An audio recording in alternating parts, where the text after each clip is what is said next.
Parfois, on aimerait dire non, mais on dit quand même oui. Parce que ce oui nous apporte des bénéfices secondaires.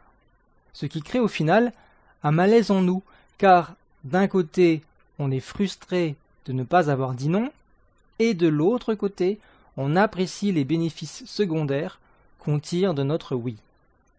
On va voir ça plus en détail dans les prochaines minutes. Bonjour, ici Rémi, l'auteur du site affirmationdesoi.info.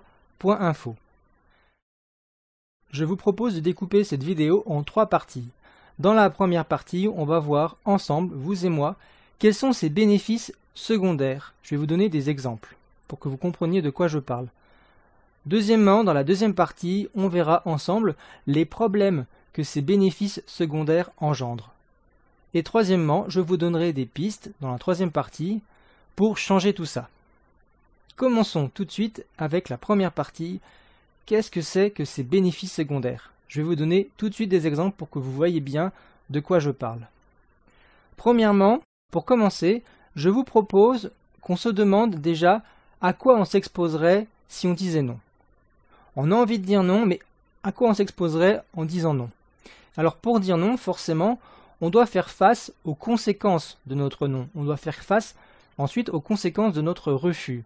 Ce qui veut dire peut-être une mauvaise ambiance, une ambiance tendue avec l'autre personne à qui on a dit non. Peut-être une déception de cette personne-là, voire une colère de la part de cette personne-là. Voire même aussi des représailles de la part de cette personne-là. Si on dit non, on aura peut-être aussi un sentiment de culpabilité. On se sentira peut-être coupable d'avoir dit non, d'avoir laissé tomber l'autre, par exemple. Donc, à l'inverse, le fait de dire oui va nous apporter un certain bénéfice puisqu'il va nous éviter ces conséquences négatives. Donc, en disant oui, on évite et on se protège contre ces conséquences négatives, contre les conséquences négatives d'un non. Donc, le bénéfice, on pourrait dire, c'est l'évitement des conséquences négatives, ou on pourrait dire aussi, c'est un mieux-être à court terme, parce que du coup, on évitera cette ambiance tendue ou ce sentiment de culpabilité, par exemple. Je vous propose aussi de voir quelles sont les difficultés auxquelles on doit faire face quand on dit non. Et ça va nous montrer qu'il y a un bénéfice secondaire, encore une fois, à dire oui, malgré notre envie de dire non. En fait, pour dire non, le fait de dire non, ça demande qu'on prenne nos responsabilités et ça nous demande de nous confronter à l'autre. Donc forcément, inversement, quand on dit oui, eh bien, on a ce bénéfice qui est la facilité. Parce que le oui, finalement, nous évite de prendre toutes nos responsabilités. Donc, facilité, moins d'efforts à fournir, moins de stress peut-être aussi. Je vous propose aussi de regarder maintenant les bénéfices qu'on attend de notre oui. Plutôt de regarder, comme on vient de le faire, ce que ce oui nous évite, maintenant qu'est-ce qu'on va concrètement gagner? Quels vont être les résultats de ce oui? Qu'est-ce qu'on attend? Eh bien déjà, peut-être qu'on attend du pouvoir. On pense qu'en disant oui, on va avoir du pouvoir, en tout cas, on va avoir ce sentiment de pouvoir, qui n'est peut-être pas d'ailleurs justifié, qui est peut-être une illusion. On va voir ça tout de suite. Donc on pense avoir du pouvoir sur qui? Sur la personne à qui on a dit oui. Pourquoi? Bien parce que l'autre personne comptera sur nous. Il dépendra de nous, l'autre. Il devra attendre qu'on daigne faire face à ce qu'on a promis de faire. Donc on aura ce sentiment de pouvoir, parce que l'autre dépendra de nous. En tout cas, on aura l'impression qu'il dépendra de nous. Et on sait que si on le lâche, eh bien l'autre se retrouvera bien embêté.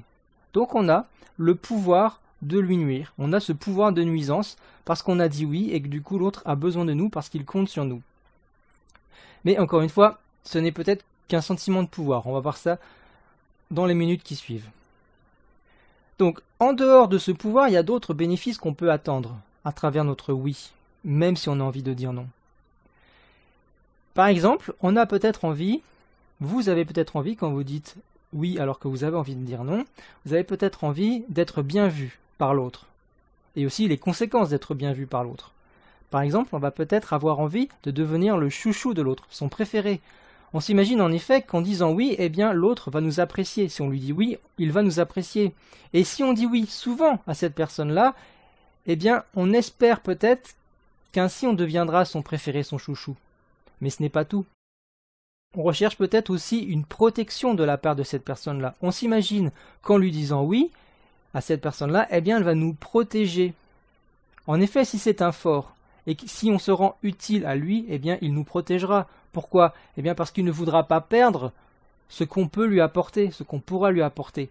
Imaginez, dans une entreprise, si on fait tout ce que notre chef souhaite, si on fait tout ce qu'il nous demande, voire même lui apporter le café, voire même se transformer en larbin, eh bien, on fait peut-être ça parce que on s'imagine, par exemple, qu'en cas de licenciement économique, ce chef, il nous défendra et il nous protégera pour ne pas perdre son larbin. Il aura un intérêt personnel à nous défendre, à nous protéger. Voilà, ça c'est un bénéfice secondaire. Alors oui, effectivement, c'est pas très courageux, mais on a un bénéfice secondaire dans cette situation-là. Peut-être aussi qu'on s'imagine qu'en cas de dispute avec un autre collègue, ce chef, eh bien, il prendra notre défense, parce qu'il nous appréciera, vu qu'on est tellement sympa avec lui, vu qu'on fait tellement de choses pour lui, vu qu'on lui dit jamais non, vu qu'on lui dit toujours oui. Je vous propose maintenant de passer au problème que génèrent ces bénéfices secondaires. Quel est le problème dans ces bénéfices secondaires? Parce que oui, il y a un bénéfice, oui, c'est intéressant, oui, c'est avantageux, mais il y a le revers de la médaille. Quel est ce revers de la médaille? On va voir ça tout de suite. Mais juste avant, si vous n'êtes pas encore abonné à ma chaîne YouTube, pensez à vous abonner. Donc vous avez pour ça sous cette vidéo un petit bouton et pensez aussi à cliquer sur la cloche pour être notifié de mes prochaines vidéos et ainsi vous serez prévenu donc à chaque fois que je sortirai des nouvelles vidéos. En ce moment j'en sors une par semaine. Et pensez aussi, pour soutenir mon travail, à mettre un petit pouce vers le haut. Je vous remercie et je passe tout de suite à la suite de cette vidéo en parlant des problèmes que génèrent les bénéfices secondaires d'un oui lorsqu'on aimerait dire non. Le premier problème que j'aimerais soulever, c'est un déséquilibre entre les bénéfices et les pertes. C'est-à-dire que quand on dit oui alors qu'on a envie de dire non, eh bien on va avoir certains bénéfices qu'on vient d'évoquer à l'instant, mais il va y avoir aussi des pertes. Et malheureusement, les deux ne s'équilibrent pas. Alors on a peut-être cette impression qu'ils s'équilibrent, mais dans la réalité, ce n'est pas le cas. On s'imagine que ça s'équilibre, vous voyez, concrètement. À court terme, qu'est-ce qu'on va avoir comme bénéfice en disant oui? Eh bien, on va ressentir une sorte de satisfaction. On va peut-être, comme on l'a dit, avoir l'impression d'être bien vu par l'autre, d'être apprécié par l'autre. On sentira peut-être sa protection, on aura peut-être l'impression d'être protégé par l'autre. Et on va donc en tirer un certain confort aussi, parce que on évitera des sentiments désagréables, par exemple comme le sentiment inconfortable qu'est la culpabilité, et qu'on aurait ressenti si on avait dit non. Donc là, vous avez ces bénéfices à court terme, mais le problème c'est que ces bénéfices qu'on tire, eh bien ils sont souvent fragiles, ou sans grande importance, voire même il s'agit d'une illusion. En effet, par exemple, va-t-on vraiment devenir le chouchou de l'autre en disant toujours oui à celui-ci? Alors c'est à vous de répondre à cette question-là, mais pour vous aider à y répondre, je vous pose une deuxième question. Est-ce qu'on a envie de respecter les gens qui ne se respectent pas eux-mêmes? Et vous savez ce qu'on dit aussi, c'est que ce sont les forts qu'on respecte, pas les faibles. Donc va-t-on vraiment devenir le chouchou de l'autre en lui disant toujours oui? Autre question, sera-t-on vraiment protégé par l'autre si on lui dit oui tout le temps? Et jusqu'à quel point? Est-ce que vraiment votre chef, en cas de licenciement économique, va se rappeler de tout ce que vous avez fait pour lui? Parce que lui-même est soumis à certaines contraintes et lui-même pourrait sauter lors d'un licenciement économique. Vous voyez ce que je veux dire? Donc est-ce que vraiment vous êtes protégé par l'autre ou est-ce que c'est plus une impression, quelque chose qui vous rassure? Et puis, est-ce qu'on a réellement du pouvoir sur l'autre? Ou bien ne serait-ce pas qu'un simple sentiment de pouvoir au lieu d'un pouvoir réel? Pour résumer, posez-vous cette question, est-ce que les bénéfices que vous tirez de votre oui, alors que vous avez envie de dire non, est-ce que ces bénéfices-là sont à la hauteur de ce que vous perdez quand vous ne vous respectez pas, quand vous ne respectez pas vos propres besoins et vos propres désirs? Est-ce que ces bénéfices sont à la hauteur de ce que vous perdez? Je vous laisse y répondre, et je voulais parler d'un autre problème lié aux bénéfices secondaires. Ce problème-là, c'est un piège. Pourquoi je parle de piège? Parce qu'en fait, on se raccroche à ces bénéfices, qui, comme on l'a vu, sont certainement souvent des bénéfices mineurs, fragiles, peut-être même illusoires. Et comme on se raccroche à ces bénéfices, eh bien, on va avoir du mal à changer, parce que le fait de changer, ça va nous faire perdre ces bénéfices-là. En effet, réfléchissez bien. Si on ne tirait strictement aucun bénéfice d'un oui, alors forcément, on dirait non à chaque fois. Or là, quand vient le moment de dire non, ce qu'on fait en fait, c'est qu'on pèse le pour et le contre. Et on se rend compte donc que dans chaque une des situations, on a des bénéfices. Qu'a-t-on à perdre si on dit non? Souvent, on va se rendre compte que ce qu'on a à perdre, c'est des choses à court terme. Comme on l'a vu, par exemple, à court terme, on aura peut-être un sentiment de culpabilité ou des tensions avec l'autre. Et inversement, qu'a-t-on à gagner si on dit non? Eh bien là, on va se respecter, on va respecter nos désirs, on va respecter nos besoins. Mais il s'agit là d'une vision plus long terme. Alors j'insiste bien sur cette différence entre vision court terme et vision long terme. Vous allez comprendre pourquoi dans un instant.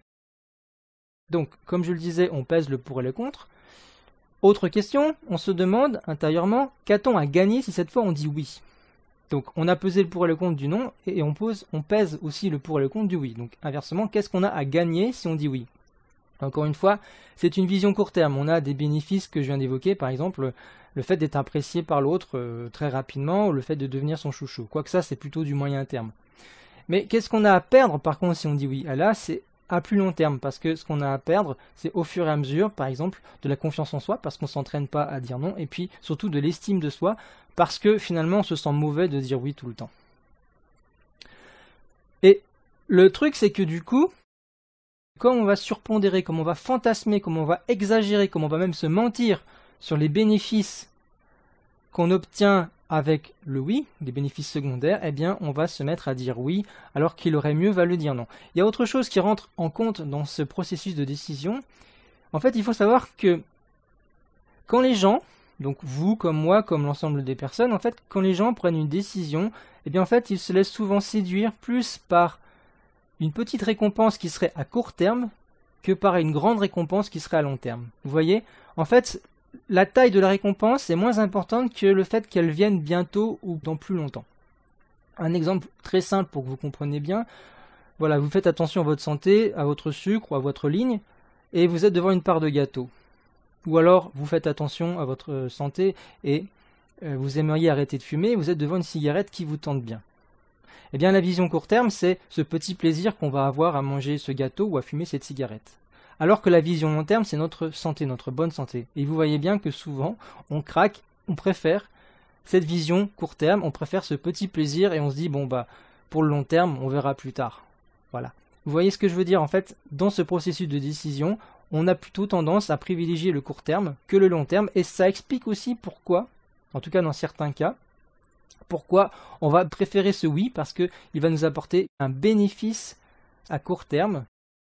Bref, pour résumer ce que je voulais dire, ces bénéfices secondaires, qui sont surtout des bénéfices à court terme, eh bien, on va s'y raccrocher et on ne va pas vouloir les perdre.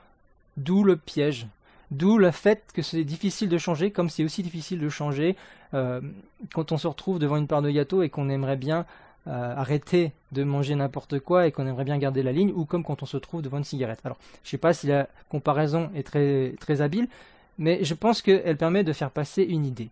Voilà, j'espère que vous avez compris en tout cas l'idée que je voulais faire passer. Troisième et dernier problème que je voulais évoquer avec vous, c'est la contradiction. En fait, quand on écoute ces bénéfices secondaires, quand on attend ces bénéfices secondaires et qu'on dit oui, alors qu'on aimerait dire non, eh bien, on ne respecte pas ses propres besoins, on ne respecte pas ses propres désirs, ni encore ses propres envies. On se retrouve donc devant une contradiction entre ce qu'on aimerait dire et ce qu'on dit. Donc ce qu'on aimerait dire, ça consiste à faire respecter ses besoins, ça consiste à dire non. Mais ce qu'on dit, c'est un oui, et donc on ne respecte pas ses besoins. On se retrouve donc devant une contradiction aussi entre ce qu'on aimerait vivre et ce qu'on vit. À cause de cette contradiction, on ressent donc un sentiment de malaise permanent. Donc vous voyez, à long terme, le fait de dire oui, eh bien ça présente plus des inconvénients que des avantages. Et cette contradiction fait qu'on a ce sentiment de malaise permanent, surtout sur le long terme. Je vous ai donc présenté à l'instant les bénéfices secondaires du oui alors qu'on aimerait dire non. Je vous ai présenté certains des problèmes que cela engendre. Et bien maintenant, je vous propose des pistes, des solutions pour améliorer tout ça. Alors, qu'est-ce que je vous propose de faire? Eh bien, tout simplement, déjà, de prendre conscience des bénéfices que vous vous attendez quand vous dites oui malgré votre envie de dire non. Quels sont les bénéfices que vous obtenez? Quels sont les bénéfices que vous y trouvez quand vous dites oui, alors que vous aimeriez dire non? Deuxièmement, évaluez objectivement ces bénéfices. Est-ce que, déjà, ce n'est pas une illusion de votre part? Est-ce qu'il s'agit de bénéfices réels? Est-ce que ces bénéfices-là ne sont pas très fragiles? Est-ce que ça vaut vraiment le coup? Est-ce qu'il ne s'agirait pas de bénéfices mineurs? Et troisièmement, je vous propose de comparer ces bénéfices-là aux conséquences négatives du oui. Est-ce que ces bénéfices valent vraiment le coup à côté de ce que vous perdez en disant oui? Alors, c'est à vous de répondre à cette question-là. Simplement, sachez que les bénéfices secondaires ne sont pas la seule chose qui nous pousse à dire oui quand nous aimerions dire non. Il y a quelque chose d'encore plus important, je pense, c'est la peur. La peur de dire non. Et pour approfondir ce point, je vous suggère de regarder la vidéo suivante que je vous ai préparée au sujet de cette peur de dire non. Dans la vidéo suivante, vous allez découvrir les 4 grandes peurs qui poussent à dire oui, parce qu'en fait derrière la peur de dire non, il y a un ensemble de peurs et on pourrait les regrouper en 4 grandes peurs. Et dans la vidéo suivante, je vous parlerai aussi d'un programme qui va vous aider à réussir à dire non sans avoir peur. Grâce à ce programme, vous serez en mesure de dire non sans avoir peur. Alors, pour regarder la vidéo suivante, il vous suffit de cliquer sous cette vidéo-ci. Si vous êtes sur mon site www.affirmationdesoi.info, eh bien, vous allez trouver un lien juste en dessous de cette vidéo. Et si vous êtes sur YouTube, le lien se trouve dans la description. Sur smartphone, la description n'apparaît pas forcément, vous êtes obligé de la faire apparaître. Pour cela, il vous faut d'abord cliquer sur le petit triangle gris, pointe vers le bas, qui se trouve en bas à droite sous la vidéo. En cliquant sur ce triangle gris, vous faites apparaître la description et vous y trouverez le lien vers la vidéo suivante. Je vous attends donc dans la vidéo suivante où nous allons voir ensemble ces 4 grandes peurs qui poussent à dire oui et où je vous parlerai d'un programme qui va vous aider, qui va vous montrer comment dire non sans avoir peur. A tout de suite dans la vidéo suivante. Cliquez maintenant sous cette vidéo et on se retrouve tout de suite de l'autre côté dans la vidéo suivante. A tout de suite.